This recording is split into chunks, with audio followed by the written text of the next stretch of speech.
Allah benci orang gendut? Pertanyaan, benarkah Allah membenci orang gemuk? Mohon penjelasannya. Jawaban, Bismillah wassalatu wassalamu ala rasulillah amma ba'du. Ada beberapa dalil yang menunjukkan celaan bagi orang gemuk karena banyak makan. Di antaranya, dari Imran bin Husain radhiyallahu anhu, Rasulullah shallallahu alaihi wasallam bersabda, yang artinya, generasi terbaik adalah generasi di zamanku, kemudian masa setelahnya, kemudian generasi setelahnya.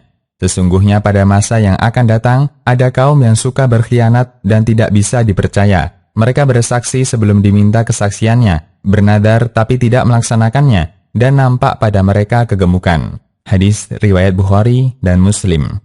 Dalam riwayat lain dari Abu Hurairah radhiyallahu anhu, Rasulullah shallallahu alaihi wasallam bersabda, yang artinya, sebaik-baik umatku adalah masyarakat yang aku diutus di tengah mereka, yaitu para sahabat, kemudian generasi setelahnya.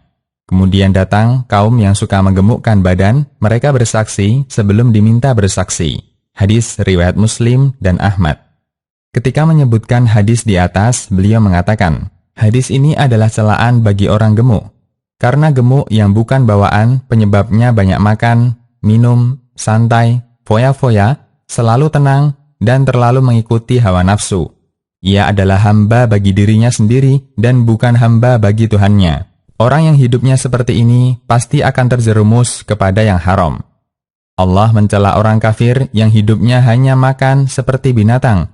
Allah Subhanahu wa Ta'ala berfirman, yang artinya, orang-orang kafir bersenang-senang di dunia dan mereka makan seperti makanannya binatang, dan jahanam adalah tempat tinggal mereka. Quran Surat Muhammad ayat 12. Al-Qurtubi juga menegaskan, tradisi banyak makan, hobi kuliner adalah kebiasaan orang kafir. Beliau melanjutkan, Allah mencela orang kafir karena banyak makan. Allah berfirman yang artinya, orang-orang kafir bersenang-senang di dunia dan mereka makan seperti makannya binatang dan jahanam adalah tempat tinggal mereka. Karena itu, apabila ada orang mukmin yang meniru tradisi mereka dan menikmati segala kenikmatan dunia setiap saat, lantas di mana hakikat imannya dan pelaksanaan Islam pada dirinya? Barang siapa yang banyak makan dan minum, maka ia akan semakin rakus dan tamak, bertambah malas dan banyak tidur di malam hari. Siang harinya dipakai untuk makan dan minum, sedangkan malamnya hanya untuk tidur. Tafsir Al-Qurtubi. Hadis lain yang menunjukkan celaan bagi gemuk, dari Ja'dah bin Khalid bahwa Nabi Shallallahu alaihi wasallam pernah melihat ada orang gendut. Kemudian Nabi Shallallahu alaihi wasallam menunjuk perutnya, dan beliau bersabda, yang artinya, andai gendut ini tidak di sini, niscaya itu lebih baik bagimu. Hadis riwayat Ahmad dan sanadnya didhaifkan Syu'aib al-Arnaut. Kemudian dalam hadis dari Ibnu Umar radhiyallahu anhuma, suatu ketika ada orang bersendawa di dekat Rasulullah Shallallahu alaihi wasallam.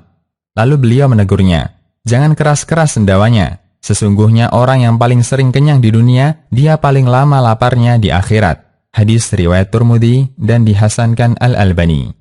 Kemudian disebutkan pula dalam hadis dari Abu Hurairah radhiyallahu anhu, Rasulullah shallallahu alaihi wasallam menceritakan salah satu model manusia yang disiksa di hadapan seluruh makhluk. Beliau bersabda, yang artinya, sesungguhnya akan didatangkan seseorang yang sangat besar dan gemuk pada hari kiamat. Akan tetapi timbangannya di sisi Allah tidak seberat sayap nyamuk.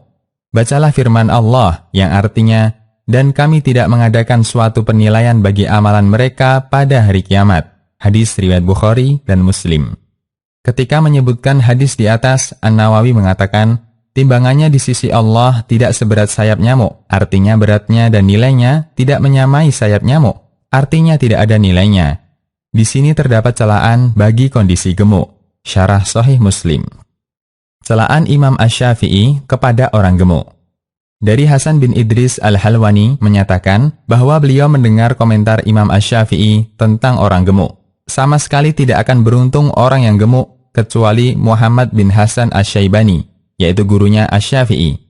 Beliau ditanya, mengapa demikian? Jawab beliau, karena seorang yang berakal tidak lepas dari dua hal. Sibuk memikirkan urusan akhiratnya atau urusan dunianya, sedangkan kegemukan tidak terjadi jika banyak pikiran. Jika seseorang tidak memikirkan akhiratnya atau dunianya, berarti dia sama saja dengan hewan, jadilah gemuk. Hilyah Al-Auliya. Gemuk yang tidak tercela. Bagian ini yang dikecualikan. Gemuk yang tidak tercela.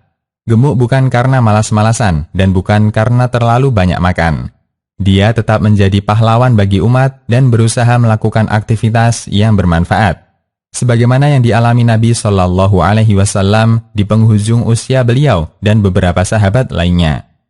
Aisyah radhiyallahu anha menceritakan bahwa Nabi Shallallahu Alaihi Wasallam melakukan witir 9 rakaat. Setelah beliau mulai gemuk dan berdaging, beliau sholat 7 rakaat, kemudian sholat 2 rakaat sambil duduk. Hadis riwayat Ahmad dan Bukhari. Dari Hasan bin Ali radhiyallahu anhuma, saya bertanya kepada pamannya Ibnu Abi Halah tentang ciri fisik Nabi Shallallahu Alaihi Wasallam. Beliau mengatakan, Rasulullah Shallallahu Alaihi Wasallam orang yang badannya besar. Asy-Syama'il Al-Muhammadiyah. Sebagian menafsirkan kata fakhman mufakhaman dengan gemuk. Mula Ali Qari mengatakan, riwayat yang menunjukkan bahwa Allah membenci orang gemuk dipahami jika gemuk ini terjadi karena kelalaian, terlalu banyak menikmati kenikmatan lahir, sebagaimana yang ditunjukkan dalam riwayat tentang kebencian bagi orang gendut. Jam'ul Wasail fi Syarh Asy-Syama'il. Demikian, Allahu a'lam.